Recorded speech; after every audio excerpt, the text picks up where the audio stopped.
ભવનાથના મેળામાં ભક્તોની ભારે ભીડ જામી ભવનાથ તળેટીમાં ભક્તોની ભીડ જાણે ઉભરાઈ ગઈ હોય એવા દ્રશ્યો આવી રહ્યા છે। શિવરાત્રીના મેળામાં હૈયું દળાય તેવી સ્થિતિ જોવા મળી। દેશ વિદેશથી લાખો ભક્તો આ મેળામાં પહોંચ્યા છે। શિવરાત્રીના આ મેળામાં છેલ્લા દિવસે શ્રદ્ધાળુઓ મોટી સંખ્યામાં ઉમટ્યા છે અને માનવ મહેરામણ અહીંયા જોવા મળી રહ્યું છે। ભવનાથમાં ભજન ભોજન અને ભક્તિનો ત્રિવેણી સંગમ અહીંયા જોવા મળી રહ્યો છે અને ભવનાથ તરફ જતા તમામ માર્ગો ભક્તોથી ખીચોખીચ ભરાયેલા દેખાઈ રહ્યા છે। ભક્તોનું કીડિયારું જાણે ઉભરાયું હોય, કારણ કે 11 તારીખથી આ મેળો શરૂ થયો છે। આજે આ મેળાનો છેલ્લો દિવસ છે। ભવનાથના મેળામાં અનોખા અને અલગ રંગ જોવા મળ્યા। તુર્કીના એર હોસ્ટેસ બન્યા એક સાધ્વી। ગયા વર્ષે પ્રયાગરાજમાં એર હોસ્ટેસે સંન્યાસ લીધો અને આ વખતે ભવનાથના મેળામાં પણ સાધ્વી જોવા મળ્યા। સાધ્વી જીવન બાદ ભાવિનાથ ગીરી નામ આપવામાં આવ્યું અને સનાતની બનવા અંગેની સફર અંગે તેમણે વાતચીત પણ કરી।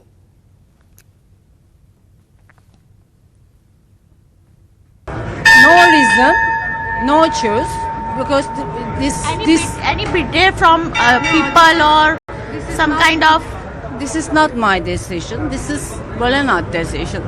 He arranged everything, and I am here. That's it. That's okay, I don't okay, do but anything. on that life, I think you are your air hostess. You was a air hostess. I work in Turkish Airlines as a cabin chief about 28 years, and I fly almost all around the world.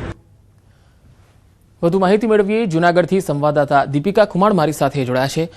Deepika, હાલ ભવનાથના દ્રશ્યો દર્શકોને બતાવશો અને હાલ ત્યાં કેવો નજારો છે? આજના દિવસે કેવી વ્યવસ્થા અને સુવિધા દેખાઈ રહી છે ત્યાં?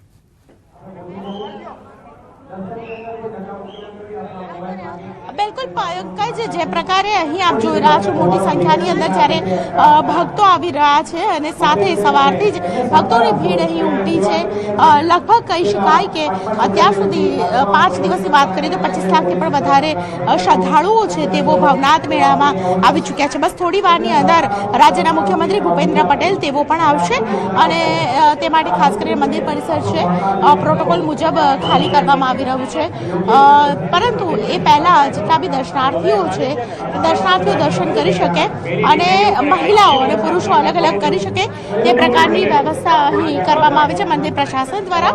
અને સાથે વાત કરવામાં આવે તો આજે ભવનાથના મેળાની અંદર જે આકર્ષણનું કેન્દ્ર છે તે રવાડી છે અને આખી રવાડી જે નીકળશે તેનો રૂટ આ વખતે 500 મીટર વધારી દેવામાં આવ્યો છે, એટલે 500 મીટર રૂટ જે વધી ગયો છે તેને કારણે માનવામાં આવી રહ્યું છે કે લગભગ જે રવાડી 9 વાગે ચાલુ થશે તે રાતના 11 વાગ્યા સુધી ચાલુ રહેશે। એ વચ્ચે આપ જોઈ રહ્યા છો હર હર મહાદેવના નાદ સાથે બપોરનો સમય છે છતાં પણ અહીં મહાદેવની પુકાર સાથે હર હર મહાદેવના નાદ સાથે અનેક શ્રદ્ધાળુઓ છે તેઓ આવી રહ્યા છે અને સાથે આ શ્રદ્ધાળુઓ છે તેમાં જે પ્રકારનો ઉમંગ છવાયો છે પોતાના બાળકો સાથે પણ અનેક લોકો જોવા મળી રહ્યા છે। મહિલાઓ છે તેમની સાથે વાત કરીશું। બેન, આપ કહા સે આए हो? कहाँ से आए हो आप? અહીંયાથી છો। શું કહેશો? દર્શન કેવા થયા તમારા? દર્શન કરી લીધા તમે? હા, કેવા થયા દર્શન? બહુ સરસ થયા। અચ્છા, વર્ષોથી આવો છો? ક્યાંના છો તમે? ના, વર્ષોથી આવી છે, મેં સુરતથી આવ્યા છે। સુરતથી આવ્યા છો? હા। અચ્છા, કેવા દર્શન થયા અને બહુ સરસ। ભગવાન શિવ પ્રત્યે કેટલી શ્રદ્ધા છે? બહુ શ્રદ્ધા છે શિવ પર। અચ્છા। શિવના વિવાહ છે આજે, તો મહાશિવરાત્રી કહેવાય। હા, અને દર્શન કરવા હા, આવ્યા છો? એટલે દર્શન કરવા અચ્છા, આવ્યા તો રવાડીના દર્શન કરવાના છો તમે? હા, રવાડીના કરવાના છે। અચ્છા, શું તમને શું અનુભવ થાય? રવાડીના દર્શન કરો શું અનુભવ થાય? રવાડીના દર્શન કરી તો એ અનુભવ થાય કે એમના સાધુની ઉર્જા હોય ને એ આપણને ઉર્જા મળે એમ। ઉર્જા મળે। હા, શક્તિ અને ઉર્જાવાન સાથે તેમનો જે ઓરા હોય છે તે પણ અહીં લોકો ફીલ કરતા હોય છે અને અહીં આધ્યાત્મિક માહોલ સાથે મહામેળાની અંદર તમામ લોકો છે તેઓ દર્શન કરીને બસ મંદિરમાંથી બહાર નીકળી રહ્યા છે અને ધીમે ધીમે બસ હવે રાહ જોવાઈ રહી છે કે રવાડીના દર્શન તમામ લોકો કેવી રીતે કરે।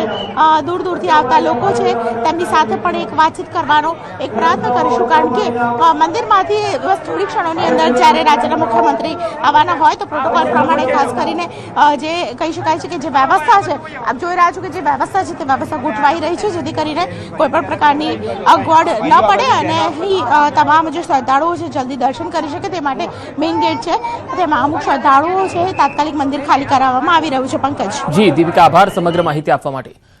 તો ભવનાથમાં વહેલી સવારથી જ ભક્તોનું કિડિયારું ઉભરાયું છે અને દર્શન માટે ભક્તો પડાપડી કરી રહ્યા છે અને આજનો આ મેળો એ 11 તારીખથી શરૂ થયેલો અને આજે છેલ્લો દિવસ છે અને આજે શિવરાત્રીના દિવસે આખો દિવસ અહીંયા ભક્તોનો જમાવડો જોવા મળશે અને ભક્તો ભવનાથના દર્શન કરીને ધન્ય ધન્ય થઈ રહ્યા છે। અમદાવાદના આનંદનગરમાં ચંદ્રમૌલેશ્વર મહાદેવ મંદિરમાં વિશેષ દર્શનનું આયોજન કરાયું। શિવરાત્રી નિમિત્તે વિશેષ આરતી, રુદ્રાભિષેક અને પ્રસાદનું આયોજન થયું। ભક્તોએ દર્શન કરી ધન્યતાનો અનુભવ કર્યો હતો। તો અમદાવાદના ચંદ્રમૌલેશ્વર મહાદેવ જ્યાં પણ મોટી સંખ્યામાં ભક્તો પહોંચ્યા અને જળાભિષેક કર્યો, દુગ્ધાભિષેક કર્યો, પીલીપત્ર પણ ચડાયા, પ્રસાદી પણ ગ્રહણ કરી। મોટાભાગે અમદાવાદના તમામ શિવાલયોમાં આજે ભક્તોની ભારે ભીડ છે। ખાસ કરીને રાત સુધી આ પ્રકારનો માહોલ જોવા મળશે। ક્યાંક લોકો યથાશક્તિ દાન પણ આપી રહ્યા છે। ભગવાન ચંદ્રમૌલેશ્વર મહાદેવની કૃપાથી દરેકના નાના મોટા કાર્ય પૂરા થાય છે। કોઈ પણ અહીંયા આવી અને સંકલ્પ કરે, ભગવાનને પ્રાર્થના કરે છે, એના કાર્ય સફળ બને।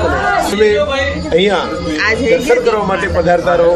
પરમાત્મા આપણે સૌની ઉપર ખૂબ ખૂબ કૃપા બનાવી રાખે એવી ભગવાન શ્રી ચંદ્રમૌલેશ્વર દાદાને હું નમન કરી પ્રાર્થના કરીશ। આજે મહાશિવરાત્રીના અવસર ઉપર અહીંયા બધા દર્શન કરવા આવ્યા છે અને હું મારી વાત કરું તો હું છેલ્લા 10 વર્ષથી જે દિવસથી મંદિર બન્યું ત્યારથી અહીંયા જોડાયેલી છું અને અહીંયા મેનેજમેન્ટમાં અહીંયા ખૂબ સરસ મેનેજમેન્ટ છે। તમે બી અહીંયા મંદિરમાં દર્શન કરવા પધારી શકો છો તો આપ સૌ બી ખૂબ ખૂબ આગ્રહ છે કે તમે બી એકવાર પધારો, દર્શનનો લાભ લો અને તમારું જીવનને ધન્ય બનાવો। હર હર મહાદેવ।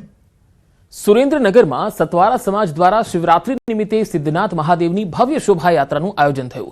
દર વર્ષે યોજાતી આ શોભાયાત્રામાં સતવારા સમાજની સાથે સાથે અન્ય સમાજના લોકો પણ મોટી સંખ્યામાં જોડાયા। શોભાયાત્રા બાદ મહાઆરતી તેમજ મહાપ્રસાદ સહિતના ધાર્મિક કાર્યક્રમોનું પણ આયોજન થયું। યાત્રામાં ઓપરેશન સિંદૂરનો ફ્લોટ પણ જોવા મળતા ધાર્મિકની સાથે દેશભક્તિનો માહોલ જામ્યો હતો।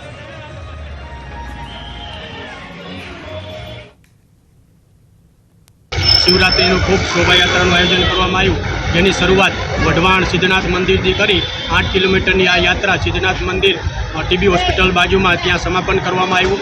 આ મહિલા મંડળો, યુવાનો, સિદ્ધનાથ મંડળો અને ખૂબ સારી સંખ્યામાં લોકો ઉપસ્થિત રહી ખૂબ સરસ મજાની આ રેલી યોજાઈ। અમારા સતવારા સમાજના ઈષ્ટદેવ ભગવાન ભોળાનાથ એટલે કે સિદ્ધાર્થ મહાદેવની શોભાયાત્રા છેલ્લા 8 વર્ષથી કાઢીએ છીએ। આ અમારી શોભાયાત્રા સામાજિક સમરસતા છે। દરેક ધર્મના લોકો, દરેક સમાજના લોકો આમાં ભાગ લે છે।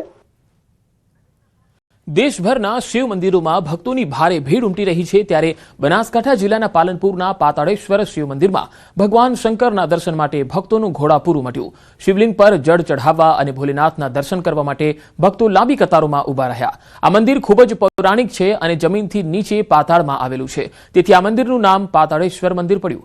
આ મંદિર 51 ફૂટ ઊંચું અને જમીનથી 51 ફૂટ ઊંડું ઉત્તર ગુજરાતનું એકમાત્ર અનોખું મંદિર છે। અહીં મહાદેવના દર્શન માટે દૂર દૂરથી ભક્તો આવે છે।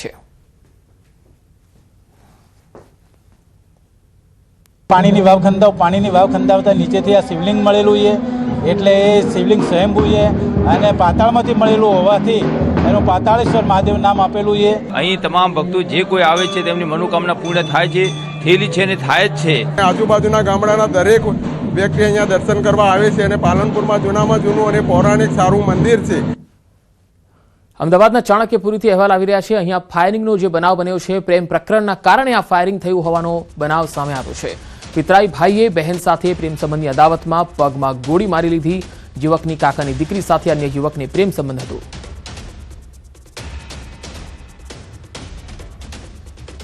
વધુ માહિતી મેળવીએ, સંવાદદાતા નવીન ઝા મારી સાથે જોડાયા છે। નવીન, ચાણક્યપુરીની આ ઘટનામાં હાલ શું વધુ અપડેટ છે?